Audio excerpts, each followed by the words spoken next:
প্রিয় শিক্ষার্থীবৃন্দ, আশা করি সবাই ভালো আছো। আমি আব্দুল্লাহ আল মামুন, প্রভাষক ব্যবস্থাপনা, সুনামগঞ্জ সরকারি কলেজ, সুনামগঞ্জ। তোমরা যে যেখানে অবস্থান করছো সবাইকে আজকের অনলাইন ক্লাসে স্বাগতম। আমাদের আজকের বিষয় ব্যবসায় সংগঠন ও ব্যবস্থাপনা, দ্বিতীয় পত্র, অধ্যায় 10, নিয়ন্ত্রণ। আমাদের আজকের আলোচ্য বিষয় নিয়ন্ত্রণের কৌশল সমূহ। আমরা প্রথমেই আসি বাজেটীয় নিয়ন্ত্রণ। ইতিপূর্বে আমরা নিয়ন্ত্রণ সম্পর্কে বিস্তারিত আলোচনা করেছি। আজকে আমরা দেখব নিয়ন্ত্রণের বিভিন্ন কৌশলসমূহ। তার মধ্যে প্রথম কৌশল হচ্ছে বাজেটীয় নিয়ন্ত্রণ। বাজেট কাকে বলে? অর্থাৎ পরিকল্পনার সংখ্যাত্মক প্রকাশকে বাজেট বলে। অর্থাৎ একটা পরিকল্পনাকে যখন সংখ্যায় প্রকাশ করা হয় তখন তাকে বাজেট বলি।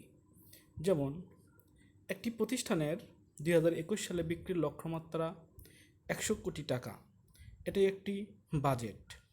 অর্থাৎ এই সংখ্যাত্মক বাজেটের সাথে তুলনা করে কার্যফলের তুলনা করা হয়, তখন বিচ্যুতি ঘটলে সংশোধনীমূলক ব্যবস্থা করা হয়, তাকেই বাজেটি নিয়ন্ত্রণ বলা হয়। আমাদের পরবর্তী কৌশল হচ্ছে সংখ্যাত্মক উপাত্ত বিশ্লেষণ। সংখ্যাত্মক উপাত্ত বিশ্লেষণ হচ্ছে সম্পাদিত কাজকে আদর্শ মানের সাথে তুলনা করে বিচ্যুতি পরিমাপ করে প্রয়োজনীয় সংশোধনমূলক ব্যবস্থা নেওয়াকে বলা হয় সংখ্যাত্মক উপাত্ত বিশ্লেষণ পদ্ধতি।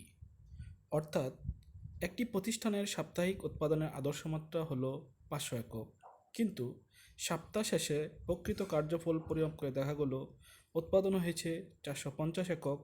অতএব বিচ্যুতি হয়েছে 500 - 450 একক, অর্থাৎ 50 একক। এই বিশ্লেষণের আলোকে প্রয়োজনীয় সংশোধনমূলক ব্যবস্থা নেওয়া হয়।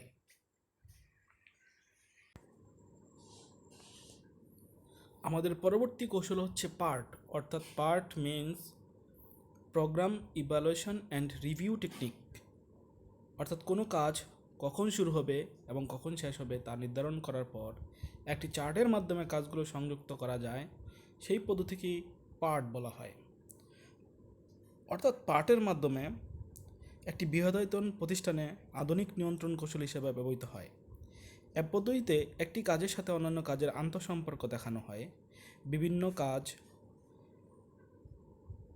সম্পাদনের শুরু শেষ সময়, মোট সময় একটি তালিকায় দেখানো হয়। সম্পাদনের সবচেয়ে বেশি সময় লাগে এমন কাজগুলিকে সংযোগ করে টানা রেখা বা গতিপথকে সংকটময় পথ অর্থাৎ ক্রিটিক্যাল পথ বলে। অর্থাৎ যেই পথটা সবচেয়ে বেশি সময় নেয় তাকে বলা হয় ক্রিটিক্যাল পথ। সংকটময় পথের ওপর গুরুত্ব আরোপ করে তালিকা অনুযায়ী অগ্রাধিকারের ভিত্তিতে কার্যাবলী নিয়ন্ত্রণ করা হয়। যেমন আমরা ক, খ, গ, ঘ, উ, চ, ছ, বর্গীয় জ 8টি কাজ। এই 8টি কাজকে যদি আমরা 3টি দ্বারায় ভাগ করতে পারি, অর্থাৎ ক, গ, চ, জ, তাদের মোট সময় 15 দিন। খ, গ, চ, ছ, বর্গীয় জ, তাদের মোট সময় 17 দিন। খ, উ, চ, বর্গীয় জ, তাদের মোট সময় 19 দিন। এই 3 নাম্বার অর্থাৎ 3 নাম্বার দ্বারাটাকে আমরা বলতে পারি ক্রিটিক্যাল পথ বা সংকটময় পথ। অর্থাৎ এটার উপর গুরুত্ব আরোপ করেই নিয়ন্ত্রণ আরোপ করা হয়।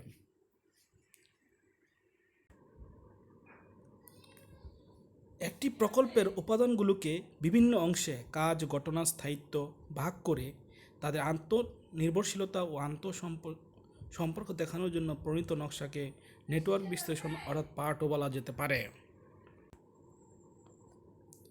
আমাদের পরবর্তী কৌশল হচ্ছে সমচ্ছেদ বিন্দু বা ব্রেক ইভেন পয়েন্ট। অর্থাৎ ব্রেক ইভেন পয়েন্ট বলতে বোঝায় যে বিন্দুতে প্রতিষ্ঠানের মোট আয় ও মোট ব্যয় সমান থাকে। সমচ্ছেদ বিন্দু হলো এমন একটি বিন্দু বা অবস্থা যেখানে প্রতিষ্ঠানের মোট বিক্রয় আয় ও মোট ব্যয়ের পরিমাণ সমান হয়। মোট আয় সমান সমান মোট ব্যয়, একে নো প্রফিট নো লস বিন্দু বলা হয়ে থাকে। প্রত্যাশিত মুনাফা অর্জনে কী পরিমাণ বিক্রি করতে হবে এবং বিনিয়োগের আয়ের পরিমাণ কী হবে তা সমচ্ছেদ বিন্দু বিশ্লেষণ থেকে জানা যায়। বিক্রয় পরিমাণ এ বিন্দুর উপরে থাকলে প্রতিষ্ঠান মুনাফা অর্জন করবে, আর নিচে হলে প্রতিষ্ঠান লোকসান হবে। তাই ব্রেক ইভেন পয়েন্ট বিশ্লেষণ নিয়ন্ত্রণের গুরুত্বপূর্ণ ভূমিকা রাখে। ব্রেক ইভেন বিন্দু বা ব্রেক ইভেন পয়েন্ট কীভাবে নির্ণয় করা হয়? অর্থাৎ অর্থাৎ একটা প্রতিষ্ঠানের টোটাল স্থায়ী ব্যয়কে একক প্রতি বিক্রয় মূল্য থেকে একক প্রতি পরিবর্তনশীল ব্যয় বাদ দেওয়ার পর যা থাকে তা দিয়ে টোটাল স্থায়ী ব্যয়কে ভাগ করলে যে পয়েন্ট থাকে তাকে বলা হয় ব্রেক ইভেন ইউনিট অথবা ব্রেক ইভেন পয়েন্ট। সমচ্ছেদ বিন্দু নির্ণয়ের জন্য প্রতিষ্ঠানের ব্যয়কে দুই ভাগে ভাগ করা হয়: স্থায়ী ব্যয়, পরিবর্তনশীল ব্যয়। স্থায়ী ব্যয় একটি নির্দিষ্ট পর্যায় পর্যন্ত স্থির থাকে। উৎপাদন হোক বা না হোক, উক্ত ব্যয় অপরিবর্তিত থাকে। এ ব্যয়ের অন্তর্ভুক্ত হলো কারখানা ব্যয়, ভাড়া, কর্মকর্তার বেতন প্রভৃতি। অপরদিকে প্রতিষ্ঠানের কোনো উৎপাদন না হলেও পরিবর্তনশীল ব্যয় শূন্য থাকে। উৎপাদনের পরিমাণ বাড়লে উক্ত পরিবর্তনশীল ব্যয় একক প্রতি সমান হারে বাড়তে থাকে। কাঁচামাল ব্যয়, মজুরি প্রভৃতি হলো পরিবর্তনশীল ব্যয়। অর্থাৎ ব্রেক ইভেন পয়েন্টের মাধ্যমে আমরা কতটুকু উৎপাদন করলে একটা প্রতিষ্ঠান লাভবান হবে তা জানা যায়।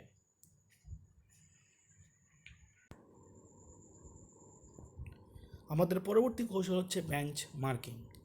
অর্থাৎ একটা পণ্য শুধু একটি প্রতিষ্ঠানই উৎপাদন করে না, অর্থাৎ বিভিন্ন প্রতিষ্ঠান উৎপাদন করে। অর্থাৎ একটা প্রতিষ্ঠানের বিভিন্ন প্রতিযোগী প্রতিষ্ঠানও থাকতে পারে। অর্থাৎ বেঞ্চমার্কিংটা হচ্ছে প্রতিযোগী প্রতিষ্ঠান কীভাবে বেশি মানসম্পন্ন পণ্য বা সেবা উৎপাদন করছে তা জেনে সে অনুযায়ী পণ্য উন্নয়ন বা উৎপাদন।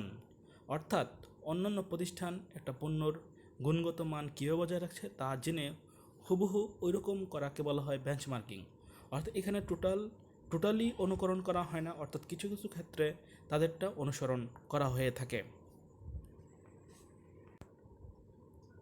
এ পদ্ধতিতে পণ্য উৎপাদনের ক্ষেত্রে সবচেয়ে ভালো প্রতিষ্ঠানের পণ্য মানকে নিজেদের পণ্যের জন্য আদর্শ মান হিসেবে ধরে নিজস্ব পণ্যের মান নিয়ন্ত্রণ করা হয়।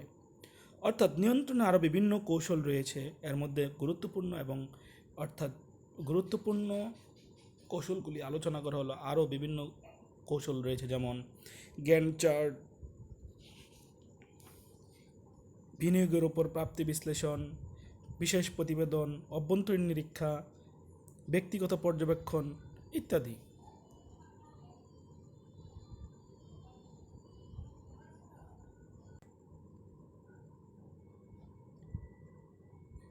আজকে এ পর্যন্তই। সবাইকে অনেক অনেক ধন্যবাদ।